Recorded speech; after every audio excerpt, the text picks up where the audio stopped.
الحمدللہ بعض حضرات یہ کہتے ہیں کہ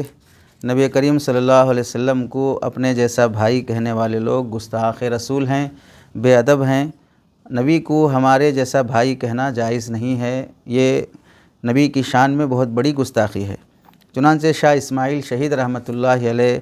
اور ان جیسے اکابر کی کتابیں جیسے تقویۃ الایمان وغیرہ کے حوالے سے اس طرح کی عبارات اچھال کر مجمعوں میں، اسٹیجوں پر، جلسوں میں علماء دیوبند کو بدنام کرنے کی ناپاک کوششیں کرنے والا ایک طبقہ اس کو اپنی زندگی کا مقصد بنا کر بےہودہ زندگی جیتا ہے۔ اور اس سلسلے میں ہم کو نبی کریم صلی اللہ علیہ وسلم کی احادیث اور آیات کی روشنی میں سمجھنا چاہیے کہ نبی کریم صلی اللہ علیہ وسلم ارشاد فرماتے ہیں، مشکوٰۃ شریف کی حدیث ہے، حدیث نمبر 282۔ آپ صلی اللہ علیہ وسلم نے صحابہ اکرام نے آپ صلی اللہ علیہ وسلم سے دریافت کیا، یا رسول اللہ جب درخت اور چوپائے یعنی جانور آپ کو سجدہ کرتے ہیں تو ہم لوگ آپ کو سجدہ کیوں نہ کریں؟ تو اللہ کے رسول صلی اللہ علیہ وسلم نے فرمایا، اعبدوا ربکم واکرموا اخاکم، اپنے رب کی عبادت کرو اور اپنے بھائی کا اکرام کرو۔ رب کی عبادت کرو یعنی سجدہ صرف اللہ ہی کو کرو، اور اپنے دینی بھائی یعنی رسول اللہ صلی اللہ علیہ وسلم کی تعظیم کرو۔ اب یہاں پر آپ علیہ السلام خود اپنے آپ کو اکرموا اخاکم، اپنے بھائی کا اکرام کرو، تو یہ صاف بات ہے کہ آپ علیہ السلام نے صحابہ سے اپنے کو بھائی فرمایا۔ اور قرآن مجید میں دیکھیں اللہ تعالیٰ کیا فرماتے ہیں انبیاء کا تذکرہ کرتے ہوئے، وَإِلَىٰ عَادٍ أَخَاهُمْ هُودًا، اور ہم نے حضرت ہود کو بھیجا،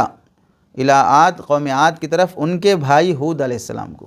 اور ہم نے مدین کی طرف بھیجا، وَإِلَىٰ مَدْيَنَ أَخَاهُمْ شُعَيْبًا، اس قوم کے بھائی شعیب کو، وَإِلَىٰ ثَمُودَ أَخَاهُمْ صَالِحًا، اور ہم نے قوم سمود کی طرف ان کے بھائی صالح کو بھیجا، وَإِخْوَانُ لوط، قوم لوط کی طرف ان کے بھائی کو بھیجا ہم نے۔ ایسے ہی قرآن مجید میں اللہ نے فرمایا انما المؤمنون اخوہ، مومن سب بھائی بھائی ہیں، سب سے افضل اور اعلیٰ درجے کے مومن و سرکار دو عالم صلی اللہ علیہ وسلم ہیں۔ نبی کریم صلی اللہ علیہ وسلم نے خود صدیق اکبر رضی اللہ تعالیٰ عنہ کے متعلق بخاری شریف میں فرمایا، آپ کی حدیث ہے، لو کنت متخذا من امتی خلیلا، میری امت میں کسی کو دوست بناتا تو لاتخذت ابا بکر، میں ابو بکر کو اپنا دوست بناتا، ولکن اخی و صاحبی، لیکن ابو بکر وہ میرے دوست ہیں اور میرے ساتھی ہیں اور میرے بھائی ہیں۔ صحیح بخاری اور حدیث نمبر 3527۔ اور حضرت عمر رضی اللہ تعالیٰ عنہ سے متعلق ترمذی شریف کی روایت ہے کہ آپ علیہ السلام انہ استاذن النبی صلی اللہ علیہ وسلم فی العمرۃ، حضرت عمر رضی اللہ تعالیٰ عنہ عمرے پہ جانے کی اجازت مانگی آپ علیہ السلام سے، تو آپ نے فرمایا،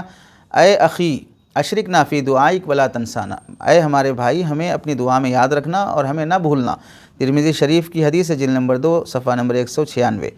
اسی طرح نبی کریم صلی اللہ علیہ وسلم نے ایک دوسرے موقع پہ فرمایا، وددت ان قد رأینا اخواننا، میری تمنا ہے کہ میں اپنے بھائیوں کو دیکھوں۔ صحابہ نے عرض کیا، اولسنا اخوانک یا رسول اللہ، کیا ہم آپ کے بھائی نہیں ہیں؟ قال، تو آپ نے فرمایا، انتم اصحابی و اخواننا الذین لم یأتوا بعدی، اور ہمارے الذین لم یأتوا بعد، اور تم تو ہمارے ساتھی ہو، صحابی ہو، میرے بھائی وہ ہیں جو ابھی تک نہیں آئے ہیں یعنی بعد میں آنے والے ہیں۔ ترمذی صحیح مسلم کی روایت ہے، جلد نمبر 1 صفحہ نمبر 127۔ تو ان تمام احادیث اور روایات سے اور قرآن مجید کی آیات سے پتہ چلتا ہے کہ اللہ کے رسول صلی اللہ علیہ وسلم کو بھی ایک دوسرے انسان کا بھائی قرار دینا قرآن اور حدیث کے عین مطابق ہے، یہ بے ادبی نہیں ہے۔ البتہ اس سے آگے بڑھ کر ایک اہم بات یہ ہے کہ نبی کریم صلی اللہ علیہ وسلم جو تاجدار مدینہ ہیں، سرکار دو عالم ہیں اور آقائے نامدار ہیں، حضرت محمد مصطفیٰ صلی اللہ علیہ وسلم جو محبوب کائنات ہیں، آپ کو صرف یہ اپنے جیسا بھائی کا درجہ دینا، اس سے آگے نبی ماننا، اللہ کا رسول ماننا اور کائنات کے سب سے افضل انسان ماننا، اللہ کے بعد سب سے بلند مرتبے اور مقام والے ماننا، یہ بھی ضروری ہے۔ اگر کوئی شخص صرف اتنا عقیدہ رکھتا ہے کہ جیسے ایک بھائی دوسرے بھائی کے ساتھ رہتے ہیں ویسا، تو پھر یہ صرف غلط ہی نہیں ہے بلکہ اللہ کے نبی کی شان میں واقعتاً گستاخی ہے۔ اور جتنے علماء دیوبند ہوں یا عام مسلمان ہوں، کوئی بھی جاہل سے جاہل کیوں نہ ہو، وہ نبی کریم صلی اللہ علیہ وسلم کو اپنے جیسا بھائی نہیں مانتا، بلکہ وہ نبی علیہ السلام کو اپنے سے لاکھ درجے افضل مانتا ہے، ایمان لاتا ہے آپ علیہ السلام پر۔ ہم میں سے کوئی شخص دوسرے مسلمان بھائی پر ایمان نہیں لاتا، میں ایمان لاتا ہوں کہ میرا بھائی ہے، ایسا کوئی بھی نہیں کہتا ہے۔ ہاں، میں ایمان لاتا ہوں کہ محمد صلی اللہ علیہ وسلم ہمارے رسول ہیں۔ تو بھائی ماننے کے ساتھ آگے کا درجہ یہ بھی ماننا ضروری ہے۔ اس لحاظ سے اگر دیکھا جائے تو پھر نبی کریم صلی اللہ علیہ وسلم کو بھائی ماننا قرآن حدیث کے خلاف نہیں ہے، لیکن ادب اور تعظیم کے خلاف ہو سکتا ہے کہ یہ بات برملا نہ کہا جائے اور بولتے وقت کہیں الفاظ اونچ نیچ نہ ہو جائے جس سے گستاخی لازم آتی ہو، باقی یہ عقیدے کے خلاف نہیں ہے اور نہ گستاخی کہلائے گی۔ اور جو ایسا سمجھتے ہیں وہ خود کم علمی اور نادانی کی وجہ سے ایسے الزامات لگاتے ہیں، خواہ وہ عالم دین ہی کیوں نہ کہلاتے ہوں، پھر بھی چونکہ احادیث سے اور قرآنی آیات سے صحیح واقفیت نہیں ہوتی ہے، مسلکی تشدد ہوتا ہے، تو اس واسطے اس طرح کی باتیں کرتے ہیں کہ فلاں مسلک والوں کو یا فلاں